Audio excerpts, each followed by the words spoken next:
네, 오늘의 이슈와 화제입니다. 세계보건기구 WHO는 지난주 11일 코로나19에 대해 세계적 대유행, 팬데믹을 선언했습니다. 팬데믹은 WHO가 선포하는 감염병 최고 경고 등급인데요.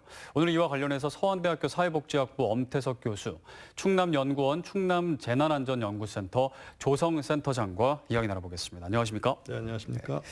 네, 지난주에 있었던 WHO의 팬데믹 선언, 어떻게 보셨나요? 이미 좀 예견된 일이었다고 볼 수 있을까요? 네, 이미 우리나라도 최고 경계 단계인 심각 단계로 가 있는 상태에서 이 용어를 실은 지난 9일에 CNN에서 방역 전문가들을 통해서 이미 팬데믹 상태에 왔다라고 선언을 했고요. 이어서 11일에 이제 팬데믹 선언을 했는데 이러한 WHO의 팬데믹 선언이 이게 세 번째입니다. 네. 1968년에 홍콩 독감 그리고 2008년에 신종플루 때 이어서 세 번째인데 그러니까 굉장히 조심스럽게 선언이 되는 그러한 경계 단계라고 볼 수 있겠습니다. 근데 지금 코로나 바이러스가 114개국에 무려 12만 명 이상이 확진이 되었고 4천 명 이상이 사망하는 그런 상황에서 이제 선언이 되었는데요.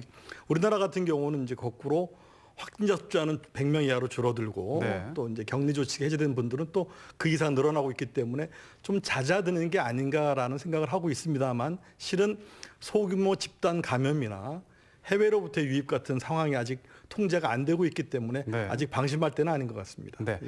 그러니까 팬데믹을 선언을 빨리 해야 된다라는 얘기가 계속 있었긴 했는데 지금 WHO의 이 팬데믹 선언 시기는 좀 이른 건가요? 아니면 뭐 적절히 잘 판단한 건가요?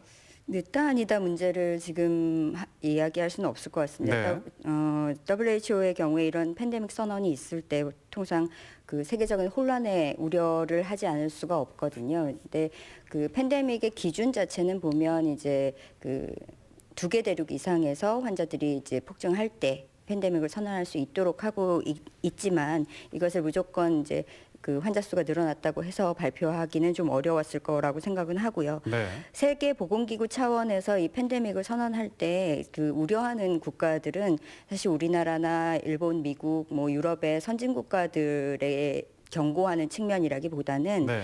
그 동남아시아권 특히 이제 이번 코로나19 경우에는 중국에서 많이 시작이 됐지 않습니까? 그러니까 중국과 국경을 대고 있는 나라들 중에 베트남이나 라오스, 캄보디아 이런 그 동남아시아권에 있는 국가들의 경우에는 의료 자원들이 많지가 않습니다. 네. 그 돈 들여서 이제 집중적으로 관리를 하면 어느 정도 시간이 지나면 그 상황이 진정돼야 하는데 이런 국가들의 경우에는 사실 그 지금 환자가 없다고 보도가 된 것도 실제 감염자가 없기 때문인지 검사를 하지 못해서 환자가 있는지 없는지 확인이 안 된 것인지조차도 확인하기가 좀 어렵거든요. 네. 사실은 그 WHO에서 권고하는 사항들은 이런 나라들에 대해서 여행을 간다든가 하면 바이러스가 오히려 역으로 유입될 수 있는 가능성 이런 것들 때문에도 이제 좀 더 그 세계보건기구라는 차원에서의 그 선언적인 의미가 좀 더 강할 것 같고요. 네. 그 저개발 국가들의 이런 감염병 인프라들을 확충해주려는 노력들을 이제 지속적으로 하게 될 거고 우리나라에서도 지금 당장은 뭐 그런 여유가 사실은 없지 않습니까? 우리 해결하기가 바쁘기 때문에 여력이 없지만 장기적으로는 국제적인 공조에 이제 우리가 힘을 보탠다든가 하는 형태로 그 노력을 하는 것이 우리나라의 안전을 위한 길이 된다라는 측면도 고려해야 할 것 같습니다. 그러니까 팬데믹이 선언된다는 건 뭐 강제적으로 이것을 해야 된다 이런 건 아니고 네. 어떤 권고되는 것들이 많아진다 이렇게 보는 건가요? 네, 그렇게 보시는 것이 바람직할 것 같고요. 네. 우리나라에서는 특히나 큰 차이를 보이지 않을 것 같습니다. 이미 이제 그 심각 단계 수준으로 관리를 어느 정도는 하고 있었고요. 그 세계에서 우리나라의 경우를 이제 많이 모델링하는 이유가 그런 것 중에 하나인데 그 중국의 경우에는 아무래도 사회주의 국가다 보니까 네. 그 우한시, 그러니까 사실 이 도시가 1000만 도시입니다. 상당히 큰 규모의 도시임에도 불구하고 이 완전히 봉쇄하는 이제 조치를 취했어요. 그러다 보니까 사실은 이 민주적인 차원, 그러니까 어느 정도의 자유를 보장하는 차원으로 관리를 병행하는 의미의 그 방역이라고 보기는 좀 어렵다. 이렇게 해서 개인의 불편을 최소화하면서도 공동체 차원에서 이것을 그 의식적으로 정보 공개한다든지 대중이 참여하도록 유도한다든지 한다든지 광범위하게 검사를 한다든지 하는 방법을 통해서 우리는 어느 정도 그래도 이 감염병 관리를 해온 경험이 조금 쌓였기 때문에 이 팬데믹 선언의 경우에도 크게 달라지지는 아마도 우리나라에선. 않지 않을까. 네, 그렇게 네. 보고 있습니다.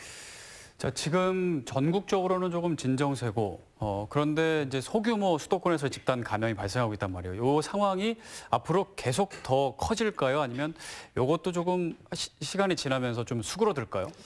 조금 전에 조성 박사님 말씀하신 걸 좀 받아서 제가 또 네. 말씀을 드린다면 많은 국민들께서 WHO의 어떤 선언이나 어떤 기능에 대해서 기대를 좀 하시는 것 같은데요. WHO가 전 세계적인 의료 보건계통의 국제적 기구이기 때문에 기대를 하는 것인데 네. 그쪽에서 하는 기능이라는 것이요. 이런 보건의료 관련돼서 조정, 지원, 권고 이런 곳을 하는 곳이지 어느 지역을 뭐 봉쇄하라 이렇게 강권적으로 할 수 있는 권한은 없습니다. 그러니까 너무 WHO의 판단에 기대실 필요는 없고요. 아까 말씀드린 대로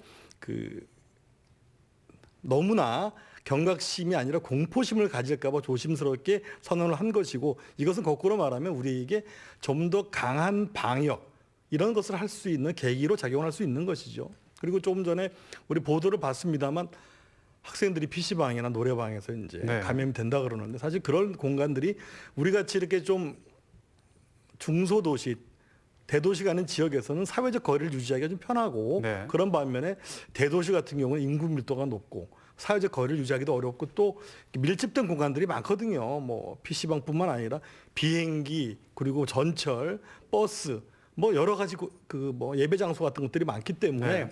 개연성이 굉장히 높습니다, 사실. 그래서 중요한 것은 현재까지의 방역이나 검역은 잘 되고 있는데 대도시에서의 방역이 잘 이루어질 것이냐라는 것이고 또 이어서 벌써 해외 갔다 오신 분들이 확진자로 지금 판명이 되고 있지 않습니까? 그러한 측면에서 해외 유입되고 있는 그러한 확진자들을 어떻게 관리할 것이냐가 중요한데 유럽이 지금 제가 볼 때는 뇌관입니다. 네. EU 27개국이 이제 국경이 의미가 없는 이동에 제한이 별로 없는 지역인데 이태리에서 저렇게 많은 확진자 사망자가 나온다는 것은 유럽 전체가 거대한 감염 지역이 될 수 있거든요. 그래서 좀 이런 부분에 대해서 우리가 잘 방역을 해야 되는데 다양한 면도 있습니다. 우리가 국경을 맞대고 있는 곳은 북한이고 삼면이 바다기 때문에 항만, 공항을 잘 검역하면 일단은 다른 나라보다는 좀 방역의 어려움이 적지 않나 생각을 합니다. 네. 제가 좀 궁금한 건 치료제는 언제 나오나요?